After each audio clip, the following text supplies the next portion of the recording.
3, 2, 1.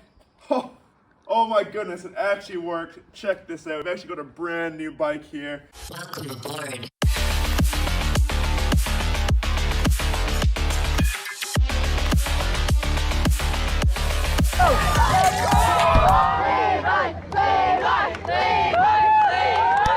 Hey YouTube, what's going on? So we're here with my Haro Thread 2 dirt jump bike that Wednesday Cycles gave me through sponsorship. Best bike I've ever had, and we have had some amazing times this thing, you know, from like riding shows professionally, riding big events like Farm Jam,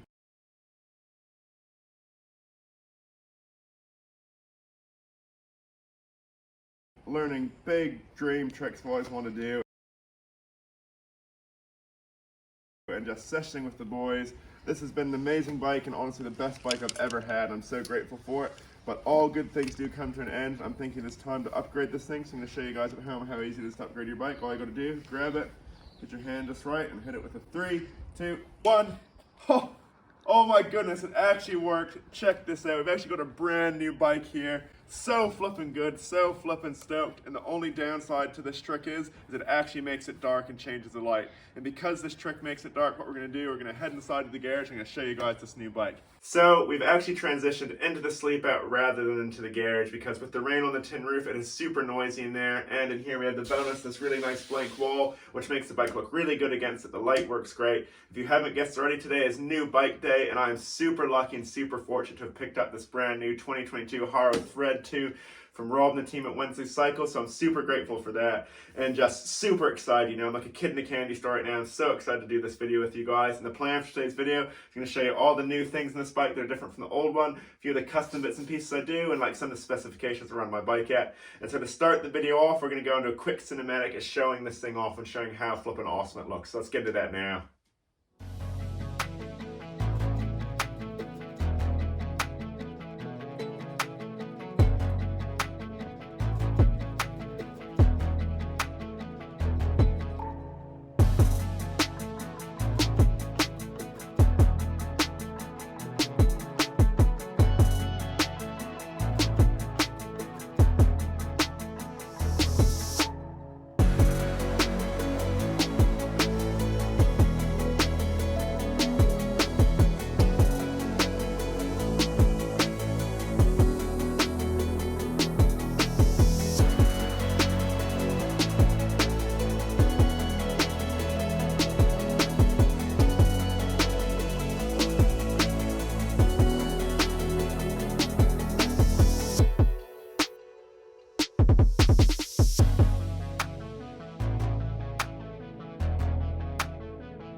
So, as you guys can probably tell, this bike is flippin' sick, and I couldn't be more excited to be the new owner of it.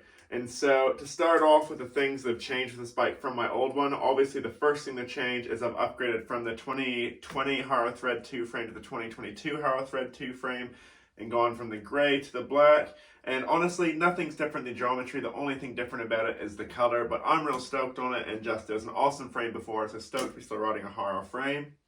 The next thing that's changed on it from my old Haro is I've gone from race face effect pedals through to race face chesters. And so I decided to go from the effects to the chesters because these ones are just a bit bigger than the effects were. They've got a lot more room for my feet and I can wiggle my feet around more on knack-knacks, on turn-downs, and there's more platform to catch for no foot tricks. And they're actually the same pedals I ride on my enduro bike as well, so it's easy to swap between my two bikes. Another upgrade we have from the old bike I had was we replaced the tires. We actually went for the same ones again. We got another set of Kenda small block 8s. Absolutely love them. You know, they've got small enough tread that I can ride them at dirt jumps and trails without wrecking anything, but enough tread that if I'm riding a school show and it's maybe a bit wet or slippery that I'm not going to slide over and make a fool of myself. And I'm running a 2.10 in the back and a 2.35 in the front. The next change for my old Haro bike is that I've got a way longer brake cable now, and the benefit of this is that on my old Haro bike, the bars can only spin around 3 times before I had to unwind the cable, meaning that it was quite easy to forget to unwind it and then damage the cable. This one can go around 1, 2, 3, 4, 5, 6 times real easily before I have to unwind it, which is real awesome because I can just do multiple bar spins in a row or multiple bar spins in a day and not have to worry as much about uncoiling the cable, and there's a bit of forgiveness there, which I really like.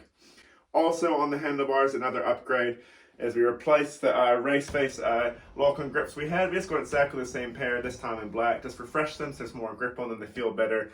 And it actually looks real sick, the race face barns. And all in black looks absolutely awesome. Like, I'm actually in love with the murdered out look of this bike. I've never had an all black bike before, and I'm just couldn't be more happy on it. And the next upgrade we've done onto this bike from my old bike is we've replaced the chain with a much higher quality chain. I'm actually not aware of the brand of this chain, but I really like the gold look and how it sort of matches the trim on the bottom bracket. I think it looks really sick with the black, and it just adds a little bit of bling to the bike.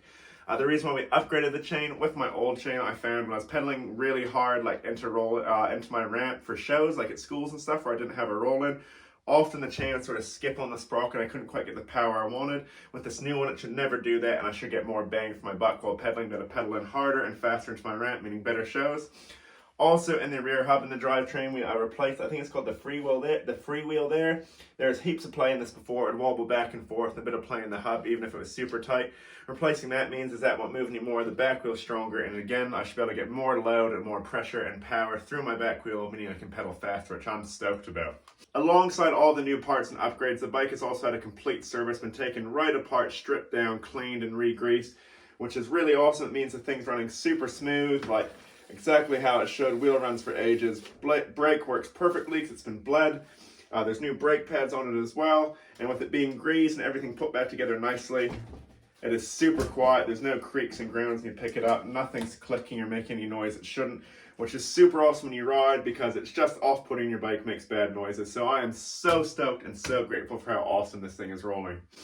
Other parts on it that I obviously had beforehand that hadn't changed is I'm still running the Shimano Saint crank. Super awesome crank set, like just bomb-proof. Highly recommend them. I haven't had any issues with them yet. I've been running them for about 7 months, which I'm stoked on, so they're actually pretty new as well.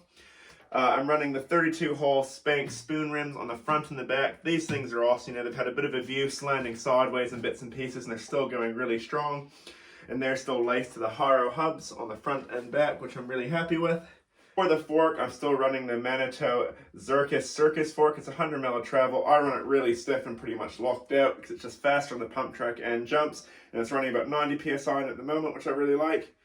For the brake, I've still got the Saint Dior brake, just one brake on the back because it's all I really need on the dirt jumper, not running anything steep or not doing tricks where I need a front brake, and it works perfectly for what I do. For my seat, I'm running the Dave Muir Tribute Series BMX seat. So this seat's actually really, really fat and wide compared to your typical mountain bike seat. It's a bit old school and different to what most people run, but I really like having it, and it's so, so good. In the cockpit, I'm still running the FSA Gradient handlebars, which are 760 mils wide, and the FSA Gradient stem with a tiny bit of rise. Really like riding the slightly wider handlebars. I think it's just more stable in the air. And some people say it makes bar spins harder, but I think it makes it a bit easier, so I've got all the space to grab onto, which I really, really like. The only other things I can think of that I may have missed is I'm running the Haro Pivotal seat post. Pretty wide seat post for a dirt jumper, but I love it, and it means it makes the seat pretty wide as well, which again helps with pinching for the bar spin. The front hub, I forgot to mention, is a 20mm through axle, which makes it real easy for taking the front wheel on and off, which I love. The tires are on 60 psi, roughly 60 psi in the back and the front. I find running my tires really hard like that allows me to roll way faster. The pump track, dirt jump, skate park, and shows, whatever you name it. Makes the wheel feel real strong and solid, makes a cool sound, and it allows me to really pop off the lips really high and go as high as I want, which I love. And that is the breakdown of my 2022 Haro Thread 2. Absolutely in love with this bike and can't wait to get riding it really, really soon. And stoked on heaps of the new upgrades, but to still have some of the old parts of the bike I really like, which means it basically feels like the same bike, but just super, super fresh. What we're going to do now, we're going to transition into a few custom things I'm going to set up on the bike to make it mine. And so to start off, I'm going to talk you guys over my seat and how I set up my seat. And for my seat, I'm running the Dave Muir Tribute Series BMX seat. It's a super old school seat. It's super wide and I run it super high. The reason for that is having it really wide and high, it means I can pinch it easily with my knees for suicide no-handers and bar spins. And I find it just makes those tricks so much easier for me. And I actually really like the way it looks. A lot of people don't, but I love it. Another custom thing I have with the seat is underneath they've got these grip holds for your fingers for doing like toboggans and seat grabs, but they're actually quite slippery plastic. So I run grip tape under there, just normal grip tape you can buy at Mitre 10. I put that under the ridges there and some on the top of the seat to help me grab it so my hand doesn't slip off when doing like seat grab indies or toboggans, and I find it is super, super helpful. So if you're having struggles with your toboggans, highly recommend that as well. Another custom modification I usually do to my dirt jump bikes that I'm not going to do just yet because I want to try riding it without it first is making a crank stopper. A crank stopper is a device you can make in a lot of ways, and the idea behind it is it stops your crank spinning around. Like my cranks are actually really stiff because I've got the new chain on there and it's real stiff and the wheel's in tight, which is good.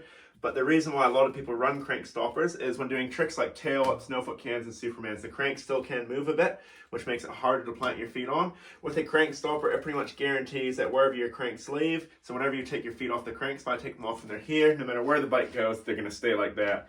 And how I usually make a crank stopper is I cut up bits of tube, slide them over the cranks they're rubbing on the crank in the frame, which makes it really stiff, but it does make a bit of an annoying whine and make it slightly harder to pedal. So for now, I'm not going to do it. So I want to try the bike out without those, but I thought I'd let you guys know that that is often a custom modification that I do. What we're going to do now, guys, to make this bike really my own and definitely like specified as this is Levi's Good Old's bike, is I've got these awesome custom stickers for my sponsor Stealth and Hire. Phil Shepard, the owner, Stealth and Hire, got this printed up for me. He's been supporting me for the last 2 years, giving me that trailer to use and giving me free tools, etc. to help out with my riding, shows my riding. So definitely want to rep him. Thinking putting these somewhere here or there. And alongside those stickers, I also got some custom Levi Good Old YouTube stickers from AM Design Solutions. Ever since I was a kid, I've always wanted to have my name on my bike somewhere. I think it's pretty cool having the YouTube logo there because my YouTube channel has actually really taken off in the last few years. So I'm super excited to get these on. So what we're going to do is hop in a time lapse, put them on, and hopefully I put them on correctly, and hopefully they look sick.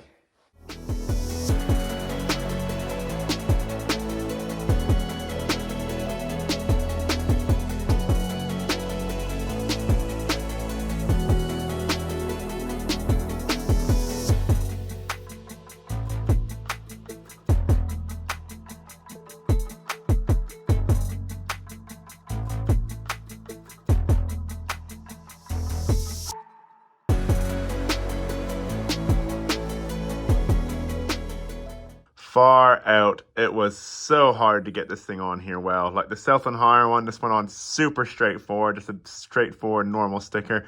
But this one, like every letter and every symbol is an individual sticker, and like the application layer, the stickers kept sticking to that, and trying to peel it off without wrecking it was super hard. But I'm really, really chuffed how well it turned out. I think I did a pretty good job too of where I placed them. And, you know, like, couldn't be more proud to represent Stealth and Hire in there. They do so much for me, so super stoked to be showing them whenever I ride my bike now. And to have my own name on my bike is so cool, because I've grown up seeing guys like Brendan Semina, Camille Johansson, people like that have their name on their bike. To have my name on my bike for my YouTube logo is pretty cool. I'm pretty proud of that as well. And I think the other side came out really well too, and I think I've done a really good job of mirroring and making it look well. So I am chuffed on the result, but definitely don't want to put stickers like that on again, because man, that is hard. We can't forget the guys that make it all possible. I've got the Wensley's Bike Shop, the Wensley's Bike sticker right on the front there, front and center under the Haro logo, because without them, I wouldn't even have this bike to do what I do. And that is going to do it for this video on my new bike, guys. Like, as I said, today is honestly like me being a 5-year-old at Christmas. Like, I'm so super excited and super grateful to have this thing. Like, this is just genuinely the most amazing bike I've ever had. Like, it looks so flipping good to have the like black eye stealthed out in black, like murdered out in black, how do you want to say it, look, it's just so flipping cool. And I can't wait to get photos riding this thing, and I can't wait to ride it. And what's super exciting about it is there's actually no parts, there's no parts in here that I've never used before, so it's going to feel just like my old bike, but like with a breath of fresh air, like no sound, everything's perfect. So I'm just so excited. I really hope you guys are excited too for future videos shredding this thing.